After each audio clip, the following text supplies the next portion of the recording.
America has a debt problem.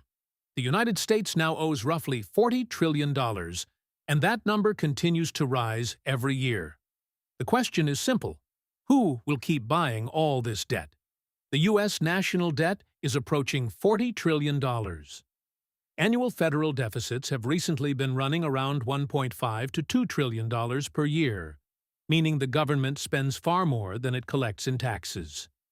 Meanwhile, annual interest costs on the debt have climbed above $1 trillion per year, making interest one of the largest federal expenditures. To finance these deficits, the U.S. Treasury must continually issue new bonds. Historically, buyers include foreign governments, pension funds, banks, insurance companies, and the Federal Reserve. But some traditional buyers may be becoming less enthusiastic. Why is foreign demand changing? Many central banks have been diversifying reserves. Instead of buying only Treasury bonds, some are increasing purchases of gold, other currencies, and strategic commodities.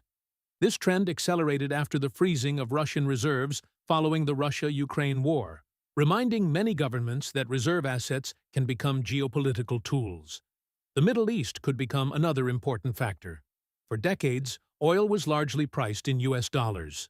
Oil-exporting nations often reinvested those dollars into U.S. Treasury bonds and other American assets.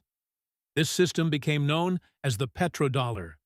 But if energy markets gradually shift toward settlements in other currencies, demand for U.S. dollars and potentially U.S. Treasury bonds could weaken over time. The conflict involving Iran, Israel, and the United States may indirectly affect Treasury demand.